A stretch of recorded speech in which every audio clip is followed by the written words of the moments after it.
Hi there, everybody. Thanks for joining me for another one-man review. Today I'll be taking a look at a new book out from NBM called Beauty. This is by a team, Kerascoet and Hubert, I believe is how the artists and authors' names are pronounced.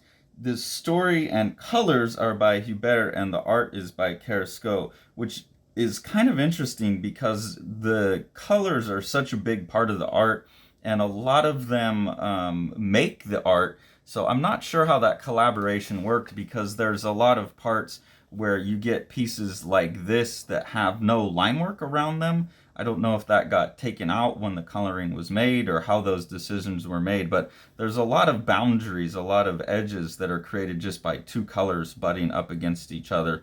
And I didn't even realize until just before I sat down to record this that that's how this was done. I just looking at it assumed that this is all one artist, so I don't know what the collaboration or communication looked like where you're getting colors like this that are such a part of the art but someone else is doing it. That's really peculiar to me, so it's an amazing accomplishment in that sense. And like I said, I didn't even realize that till I sat down to record. The art itself is absolutely stunning in this book. I haven't got a book from NBM in a long time, but they used to be the only company that was really releasing European stuff to the American market. So like in 99, early 2000s, I was getting like The Cities of the Fantastic and other books like that from them and really enjoyed them as a company. They've always had really good production quality. The kind of actual binding and stuff on their books has never been that great, but the art always looks fantastic, and they have really great sense in just the stuff that they've published, or everything I've picked up from them I've really enjoyed.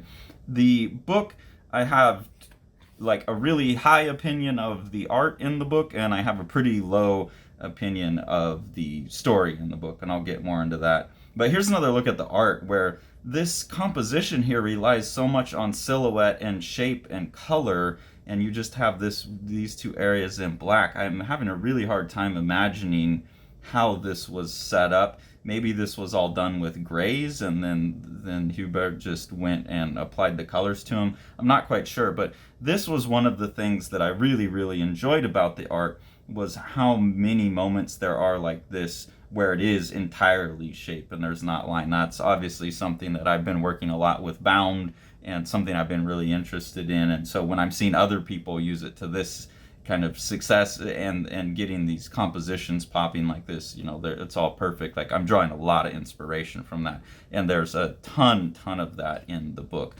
So I'll point out those kinds of things as I give a slight review of the story. I'm not going to go all the way to the end of the book because it's a pretty new book, so I don't want to give spoilers, but give an overview. So the overview is that you have this girl, Cootie, who's growing up in like a fairy tale land, and she's an ugly girl, and she asks Queen Mab, the fairy queen, offers her to become beautiful. She's going to put a glamour on her to make her the most beautiful woman in the world. And it's pretty obvious from there, that you're going to wind up with the wish being a curse, and that's how the story is going to play out. So it's a really predictable kind of fable, but it doesn't really feel like it has any updates to it. And even though there are tremendous negative consequences to everyone's life around her, in the end, there's really like the main character, Cootie or Beauty, comes out like everything works out great in the end. So that just didn't have like the moral quality of a fable, and it seemed old. It seemed like an old story. It didn't seem to speak to anything new, and it just overall it didn't. Yeah, it felt like it was poorly written and just wasn't engaging. But the art was so good that it kept me going. Here's another one of these ones that I'm having a real hard time imagining how the collaboration went between them because of the use of color and shape. And again, beautiful composition, the type of things that I wish I could be doing. So that really kept me going. Here you see that it's obviously her wish comes true and she becomes this most beautiful woman in the world, and it immediately becomes a curse where every mountain in town just becomes like mystically obsessed with her. It's not just that she's beautiful, but she like drives men crazy. So it really has this pretty old school mentality about interactions between men and women and that type of stuff. And even for someone like me who's not particularly, that's not a horse that I'm beating on, drum that I'm beating on.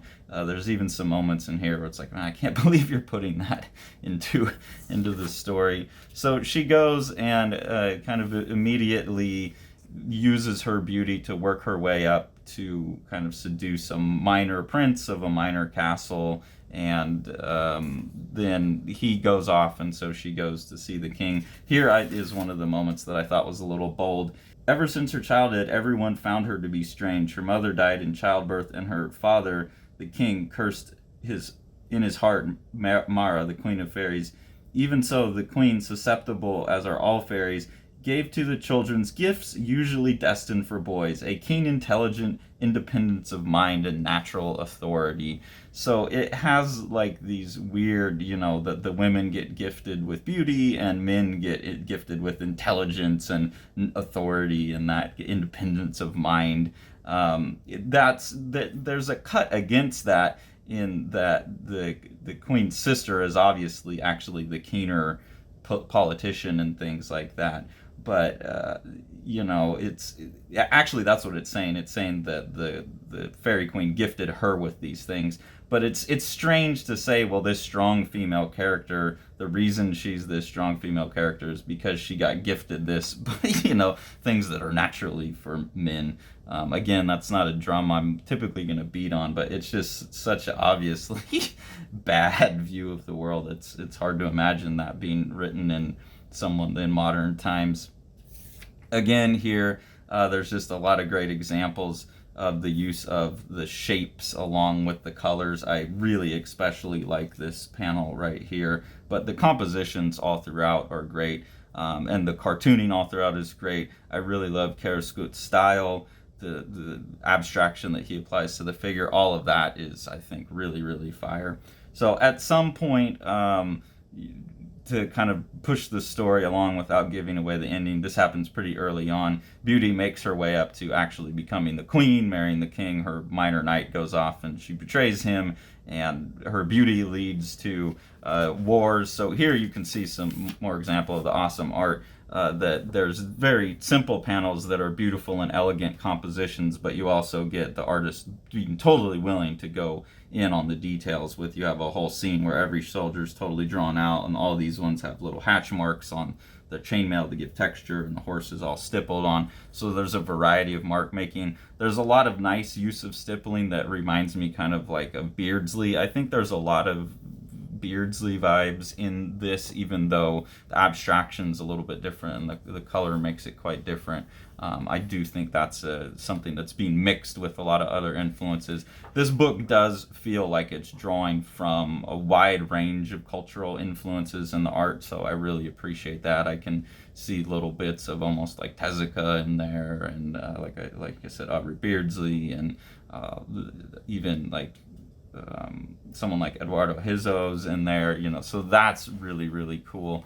And then I will say, I won't give away the ending of the whole book, but I will give away a kind of unimportant, non-spoilerly ending, is that there's a little couple-page epilogue here where you have some people coming over from the east. They've heard about this beautiful woman from another land, and their king has sent them over to confirm whether this woman is actually more beautiful than his wife. There's a couple times where wives get their husbands to go find out if this woman's actually more beautiful than she is, and they can't find her. And so at most they are able to track down a portrait of her, and they bring the portrait back to this king's harem, and he's got all these big, thick women here, big-breasted, thick women, and they're like, that's her? She's so skinny. She's not beautiful. She's not even good-looking. And he's like, yes, my precious, you are unique and beautiful. So they try and like squeeze in this one little comment about, cultural relativity of beauty norms at the end. But on top of all of the other kind of older school sentiments, it just, to me, it seemed like a really dumbass ending. So I'm really split on this book. I really, obviously, will highly, highly recommend it just for looking at the art.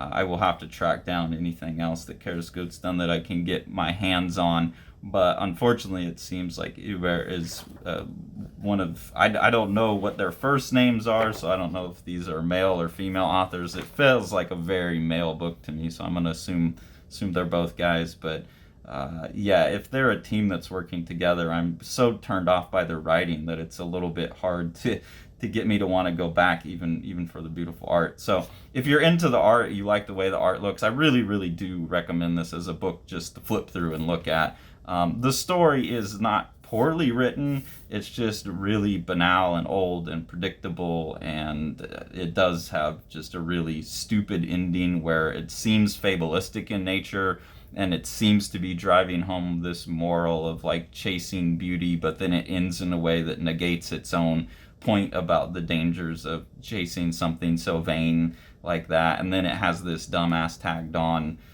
epilogue to it. So the structure of the book also, I felt like the middle part got really long and then the ending part's really short. So I just don't buy Hubert as a writer worth paying any attention to. But Kerascoet is an amazing artist, and really enjoyed that. So take it for what you will, and buy it for what you will if you so choose. If you enjoy what we're doing here on the channel and you want to support us, there's two ways to do that. The first way is through our Patreon. We have two different tiers of engagement on there. The first tier, you get early access to our videos. At the second tier, you get exclusive previews of the graphic novels that Sean and I are both currently working on, as well as the ability to participate in our ongoing webcomic experiment, help determine what happens with the story there in our story Pronede. Any of the money that we get from the Patreon just helps us buy the books that we review, so it helps keep the channel going and allows us to give some money back, put it into other creators' pockets, other publishers, the vaults, and we really appreciate that. If you want to support Living the Line itself, the best thing to do is to get some of the books that Sean's putting out through Living the Line Publishing. So we'll go ahead and take a look at one of those now.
Like and subscribe and hit the bell, please, so Carson can finish reading his books and let me go home.